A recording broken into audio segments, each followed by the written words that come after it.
to Beyond the Headlines on the WMBD Plus app, where we break down today's local news stories with our very own reporters. I'm Brianna Rittman. And I'm Alex Berger. Today we're talking about expanded safety in the village of Metamora, then an update on the Bloomington water situation. And lastly, we hear how local high school students had the chance to experience what voting is really like.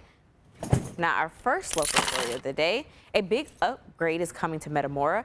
Alex is starting the day off in the hot seat. So what changes are coming to the village's fire station? That's right. So Metamora's fire station has been there for years. It is cramped, it is crowded, and... hold on. We're having a mic issue. We are muted. Now we're not muted. Okay, there we go. We can hear you. The power of technology and my silly self. Okay, so what changes are coming to the village's fire station? Yes, so the Metamora's fire station has been around for years and years and years. It is cramped, it is crowded, and they've actually had in the past, when they haven't changed their fire trucks, they used to get emissions into these sleeping cabins from the fire trucks. So the smoke or the exhaust used to go into the sleeping cabins. Oh, that's not good. Because they'll leave them running for like 2 to 3 minutes before they, go sometimes. But it's getting a new public safety building. This is going to combine police station, fire station, and also the EMS. So emergency medical services. So EMTs will also be housed there. Okay. And so this was secured. Darren LaHood, as you see him there, he was able to secure $4 million in federal funding. He does represent the 16th Congressional District, which includes Metamora. And he was able to meet with the mayor, meet with fire officials, and secure that funding to be able to put it towards, it's about an $11 million project, to put it towards this project to be built. Okay, so today was the announcement, and then we got to look forward to a groundbreaking or something? Yes. Okay. So it's not going to be super soon, but LaHood did say that, there could be a ribbon cutting, in the near distant future. It is still Sounds in the... like spring summer from Cherie on Real Housewives of Atlanta into the near distant future. So yeah, it'll be kind of in the relatively distant future, because it is still in the planning phase. Right. There's still the posters that you saw are just the renderings of what it could look like. It could look different than that. We don't know. They don't even have, it's not even up for bid. They don't even have a construction company assigned to it yet. So there's a lot of work to do. But we do know $4 million is secured. Exactly. That's there is $4 million secured. The rest will come out of budget. And then any donations that they've received in any form or fashion, but mainly budget, and then also this federal funding. But this is, this is a big deal, because it's all volunteer firefighters. They got 25 volunteer firefighters on staff. Impressive. And I mean, when they, if they have somebody that can't go out, they go down a list of people who have applied, and they say, all right, you're in, and they have to get their certification. Right. But it takes a while for that to happen. However, this new place will allow them to potentially, in the future, expand up to 5 more volunteer firemen. And women. So it's a pretty big deal, and it's all going to be in one consolidated building, and it will also expand where calls are coming from and going to in Metamora, where they can actually send out first responders to save lives. Well, that's good. It's a big deal for Definitely a small town. So. Yeah. The little village of Metamora. Sure is. Well, now here's something that may keep you up at night. IKEA, the furniture chain, is introducing this 20-inch hot dog in its restaurants in the United Arab Emirates. It sells for just more than $5. Many are saying the gauntlet has been thrown at Costco, whose famous hot dog combo set the standard for shopping and eating. Right now, the oversized food item is only available in the UAE. IKEA has not said if it plans to introduce it here in the States. Yeah, I'm going to be so honest. Yeah. It looks like the hot dog from That's So Raven. Yeah, it does. Oh, my goodness. I'll tell you right now, the IKEA hot dog is not going to be a match for the Costco hot dog. Value-wise, taste-wise, I mean, could you imagine getting food from a furniture store? IKEA has, because they're a Swedish store, so they have the meatballs there. They have their meatballs already. They do have the Swedish meatballs. This is true, but have I ever had these Swedish meatballs? No, because you imagine going to Home Depot and getting food. Think about this. I love IKEA. I love IKEA. I've gotten great stuff from IKEA. I'm not going to order food. This ain't DoorDash. I'm trying to get. Like they have a whole little food court section. They do, but it's just off-putting to me. I don't know. I'm there to get a couch or something. I get their Swedish store, so they have Swedish meatballs, but it was just the fact that it's like I need hand food if I'm going to be walking around shopping. Right. You know what I'm saying? Auntie Anne's, something like that. My Agoria favorite. Jeans. I say those because those are in the Targets Northwoods have their Mall. popcorn and everything, but yes, I don't have time to eat. That's different. You got a thing of pretzels going around. It's Right. fine. But a big 20-inch hot dog, what are you doing? That's keeping the Weird. kids. That means they brought the whole family with them. It's food for the week. All right, when we come back on Beyond the Headlines, we've got Austin Feeman talking about an update on the water situation in Bloomington. We'll be right back.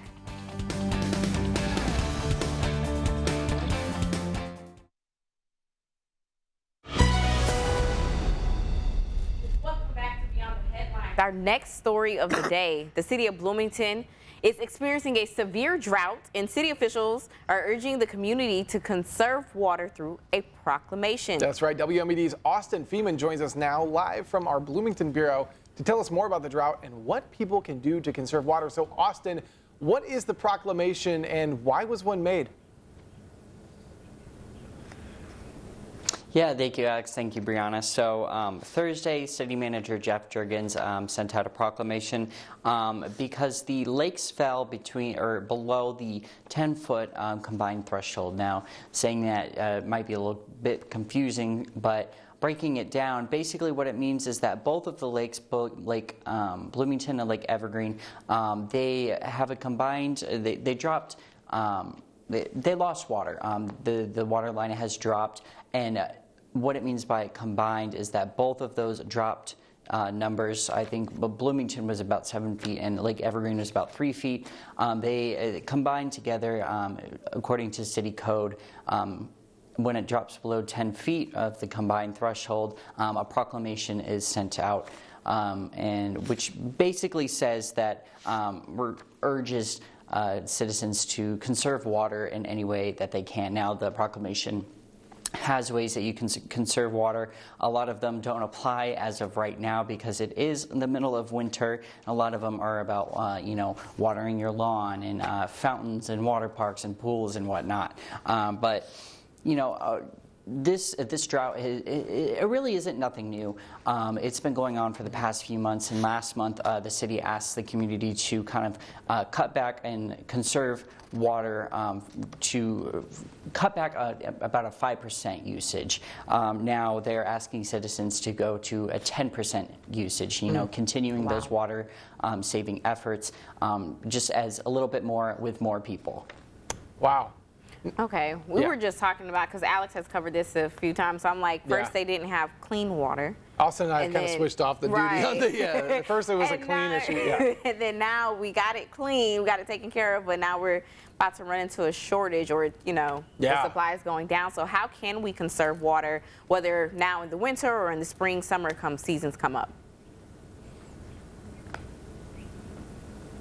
Yeah, so right now in the winter, there's a few ways you can conserve water. A lot of them are going to be inside of your home. Now, taking shorter showers, not leaving the faucet on when you're brushing your teeth, not leaving the faucet on in general are some simple ways that you can conserve water. Other ways is making sure that you're not running your dishwasher or your laundry machine until it is completely full and you have a complete full load. That way you are kind of using the machine to its fullest ability and not running as many loads, because those loads can take up to a lot of water. Now, Dan Brady mentioned when I was speaking with him earlier about this that Bloomington pumps about 10 million gallons of water into the city.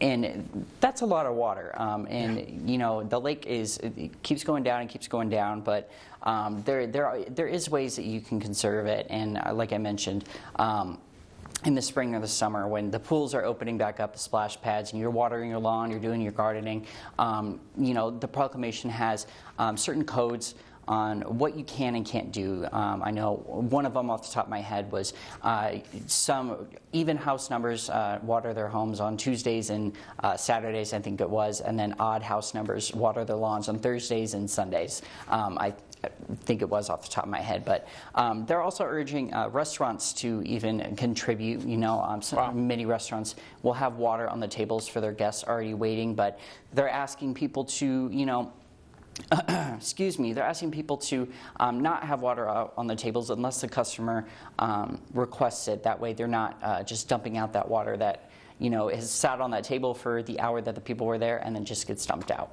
Yeah.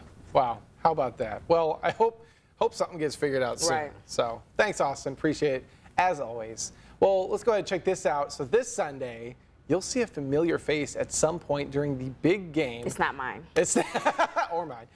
Kinder Bueno, which is manufactured at Ferrero's Bloomington campus, is starring in a commercial during the Seahawks-Patriots game. It'll be a 30-second spot that'll feature Hollywood actor William Fichtner and reality TV personality Paige DeSorbo. The commercial's punchline is "Yes, Bueno," and takes place in outer space. Kinder Bueno, which is manufactured at Ferrero's Bloomington campus, is starring in a commercial during the Seahawks-Patriots game. Oh, it looks like this is the same. Well, if you didn't know, now you know. How interesting. Have you had a Kinder? I haven't had, but before? I've covered Ferrero, the manufacturing plant, quite a few times. I usually just bring it back and pass it out to the colleagues there, and by the time the bag gets back to me, it's gone. Yeah. And on a side note, hopefully that the commercials at the big game are good, because I can't remember one from last year at all. Yeah, they went downhill. They've been trying to pick back up, but they just. Remember we had the whole What's Up? That was my age. That was. Oh my gosh. Good time. Is that your favorite one? That I can remember. I probably can go down to, like, if we needed a recap video of, like, all of them. And I'm like, oh, yeah, I remember that one. I remember that one. But, yeah, I just know over the past decade they were, like, dwindling down. I'm a big puppy monkey baby guy. But I will say also, there are programs where they'll go over the best big game commercials. And then they'll be like, now let's show you the ones from this year. And I'm like, let's not do that. That's saved for the game. Anyway, well, when we come back on Beyond the Headlines, we've got one more local story for you, and it's with our own Jack Bazikas to learn how local students took part in a mock election. We'll be right back.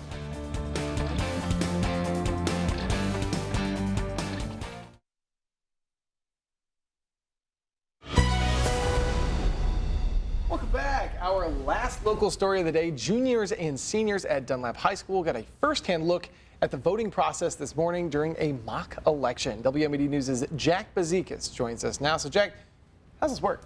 Yeah, students, juniors and seniors got 15 minutes out of class today, and they got to go down to the library where they had a bunch of when you think of like a polling place, you have those barriers that say "I voted." They had all of those. Here's some video of it. These are them speaking with the so-called election judges, and they get to pick their candidate for them. They can pick either Republican or Democrat, and it's as legit as you can make it. Like I was really surprised by this. I never got to do anything like this in high school, and it was from being there, I probably saw 25 students just come in and sign up and get the experience. Yeah. Very, very cool. They really had them pick Democratic or Republican. How many friendships got ruined today? It was so legit. What did you pick?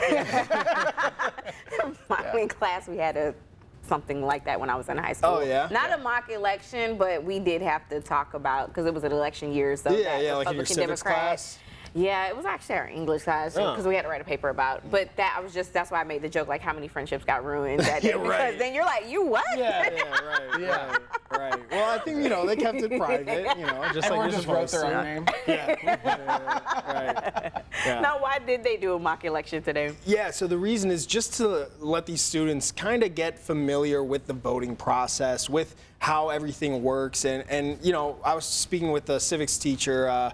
And he was saying that it could be overwhelming for these students that have never done it before, and honestly might have a little fear of going into a polling place and doing something like this for the first time. I remember the first time I voted, I was like, what do I do? Yeah. Where do I go? Who do I talk to? Good preparation. Yeah, it's really good preparation for these students, and especially those who are going to be 18 that can actually go out and vote. First time you voted, it was like what? Bush, Gore, right? All